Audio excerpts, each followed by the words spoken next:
Assalamualaikum warahmatullahi wabarakatuh. Apa kabar anda sahabat iDream? Kembali hari ini di 1044 AM iDream Radio. Saya Rudi Saputra hadir menemani anda. Kita di program iDream Motivation. Untuk edisi hari ini pastinya bersama narasumber kita akan membahas tema yang menarik untuk anda hari ini. Dan saya ingin menyapa juga untuk anda yang mendengarkan live streaming kita di www.idreamradio.id ataupun yang sudah mendownload aplikasi iDream Radio di Play Store dan mendengarkan iDream dengan menggunakan gadget anda. Dan juga untuk anda sahabat iDream yang menyaksikan program ini di channel YouTube iDream TV, jangan lupa di like, comment, subscribe, dan share ke teman-teman anda. Seperti biasa, iDream Motivation hadir bersama narasumber kita. Beliau ini merupakan founder dan juga pembina Syafa Community, Rumah Peradaban dan juga People Shift. Ada Dr. Arif Munandar bersama kita hari ini. Saya sapa dulu, Assalamualaikum Bang Arif. Waalaikumsalam warahmatullahi wabarakatuh. Bagaimana kabarnya hari ini Bang Arif? Alhamdulillah sehat selalu Mas Rudi. Alhamdulillah. Iya. Kira-kira hari ini kita akan membahas tema tentang apa nih Bang Arif? Di iDream Motivation. Iya, ini berkaitan dengan realita hidup ya. Karena hidup kan tidak selalu mudah, tidak selalu lurus, tidak selalu lancar. Banyak di antara kita mungkin yang pernah merasakan gagal atau bahkan kalau agak melo itu terpuruk gitu ya. Nah, cuma bedanya ada orang yang berhasil bangkit dari kondisi itu, ada juga yang terus ada di situ dan akhirnya larut. Nah, kita kan bicara bagaimana sih kiat-kiat atau tips-tips supaya kita bisa bangkit, bisa keluar dari kegagalan maupun keterpurukan tersebut. Gitu, Mas Rudi. Apalagi hal ini memang gampang sekali dihadapi oleh kaum milenial sekarang ini ya, betul. Karena memang kaum milenial itu salah satu cirinya adalah dramanya banyak, Mas. Iya. Gitu ya. Ini kalau dibuat, jadi kalau ada sutradara sinetron tuh nggak perlu bikin skrip sebenarnya, tinggal stalking aja lah kehidupan millennials gitu. Insya Allah akan dapat banyak episode dari sana. Penuh drama ya. Betul. Tapi ini salah satu pelajaran menarik hari ini kita bahas bersama Bang Arif, sahabat iDream, ketika kita mengalami sebuah kegagalan. Mungkin ada orang yang berhasil untuk bangkit, atau mungkin juga orang yang ternyata jatuh lebih dalam ketika mengalami sebuah kegagalan. Hari ini kita akan bahas bagaimana agar kita bisa bangkit dari sebuah kegagalan atau bahasa kerennya anak muda sekarang bisa move on dari sebuah kegagalan atau dari permasalahan yang kita hadapi, sahabat iDream. Tapi kalau kita bicara tentang kegagalan ini Bang Arif, kalau menurut dari sudut pandang Bang Arif, hal-hal apa saja sih yang banyak menyebabkan orang mengalami sebuah kegagalan? Ini pertanyaan yang menarik. Kita define yuk sama-sama gagal itu apa? Gitu ya. To be honest, saya agak kurang sependapat kalau kita terlampau sering menggunakan istilah gagal. Ya, karena gagal ini kan konotasinya sangat negatif ya, gitu ya. Dan sesuatu yang negatif itu memang secara emosional biasanya mengganggu dan bikin kita lemah. Ini membuat orang kalau gagal sekali itu punya kecenderungan nanti gagal lagi gitu ya. Padahal sebenarnya begini, apapun yang kita lakukan dalam hidup kita itu pasti dapat result, Mas. Pasti ada hasil. Jadi sebenarnya kita pasti berhasil, Mas. Pasti berhasil. Betul nggak? Iya kan? Apapun yang kita lakukan itu ada resultnya. Ada hasilnya. Jadi kalau pakai bahasa gampangnya, apapun yang ente lakukan itu pasti berhasil. Ada hasilnya, ada resultnya. Nah, persoalannya adalah dua nih. Result ini bisa sesuai dengan harapan, bisa tidak sesuai dengan harapan. Betul nggak? Iya kan? Gampangnya gini, misalnya mahasiswa lah. Mahasiswa dia ikut ujian akhir dari satu mata kuliah. Selama dia ikut, itu pasti ada hasil kan? Keluar nilai tuh. Ini kan result kan?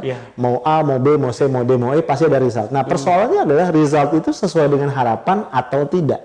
Nah, mungkin yang orang awam sebut sebagai failure itu adalah result yang tidak sesuai dengan harapan. Nah, kenapa nih saya garis bawahi? Nanti ini berkaitan dengan cara kita mengatasi. Gitu. Karena kalau kita sebut gagal itu seolah-olah tidak ada result. Kalau nggak ada result, apa yang kita mau beresin? Gitu ya. Sebenarnya ada result, tapi resultnya tidak sesuai dengan harapan. Jadi penyebab kegagalan dari sana kita bisa lihat macam-macam. Satu, tolong dicek ekspektasi tentang resultnya itu realistis nggak? Artinya make sense nggak? Gitu ya.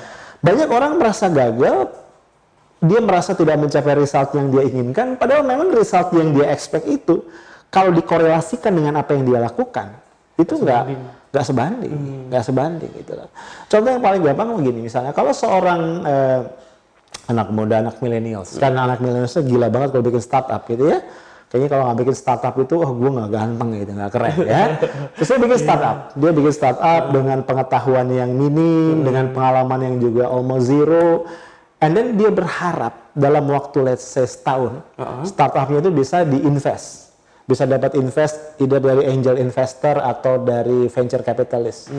Dia dengar biasanya kalau venture capitalist kan kalau ketemu startup yang keren gitu, yang bisnis model yang bagus tuh bisa invest 1 miliar, 3 miliar, 10 miliar gitu. Wah, dia mimpi nih.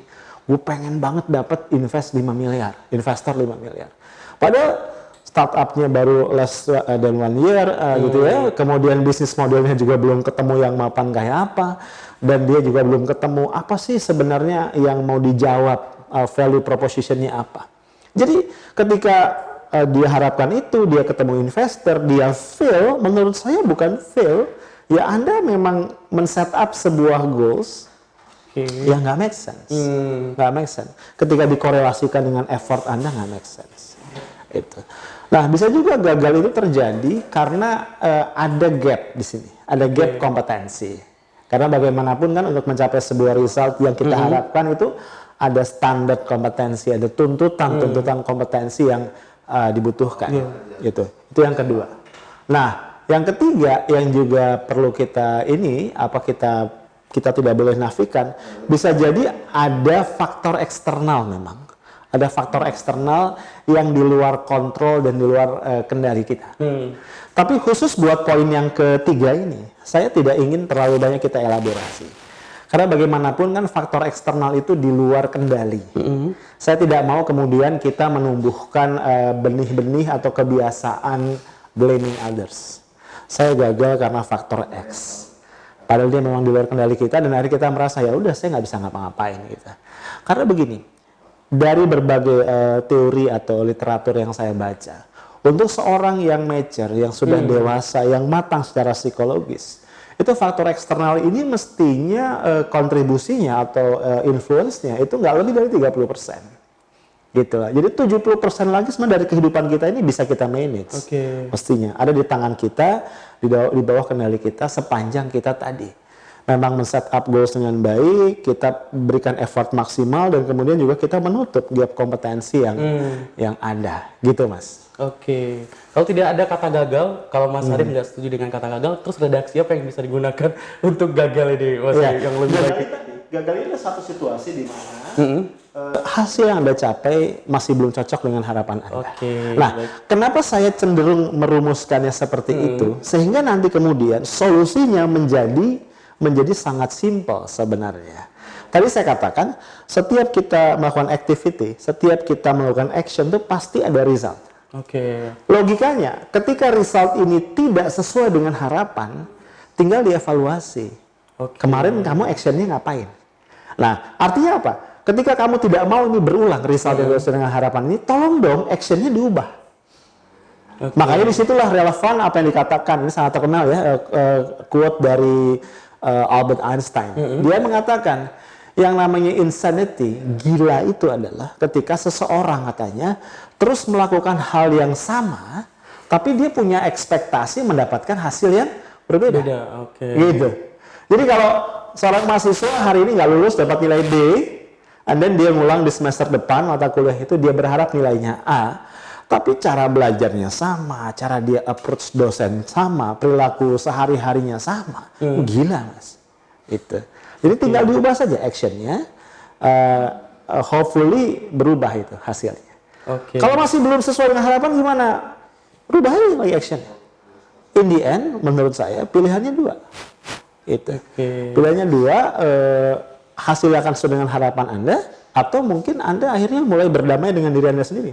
Gitu.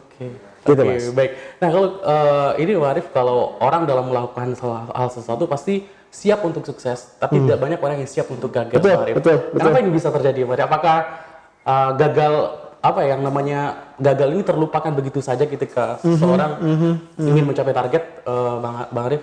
Iya, begini. Memang kan saya rasa ini banyak faktor ya. Kenapa banyak orang tidak siap untuk gagal? Karena banyak orang ini lupa bahwa hidup ini satu hal yang dynamic.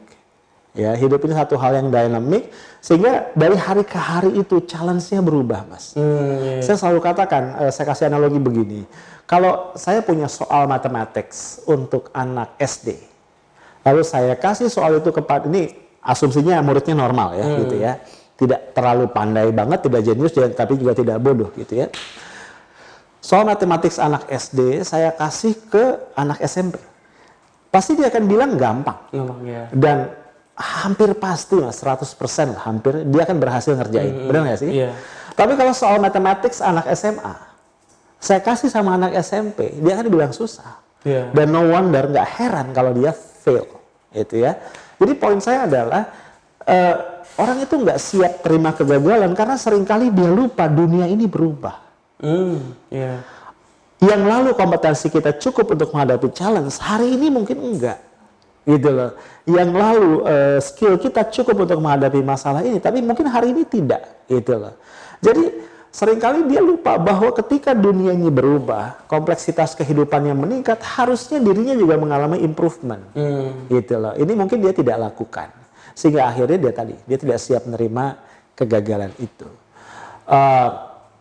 Seringkali saya sampaikan contoh begini.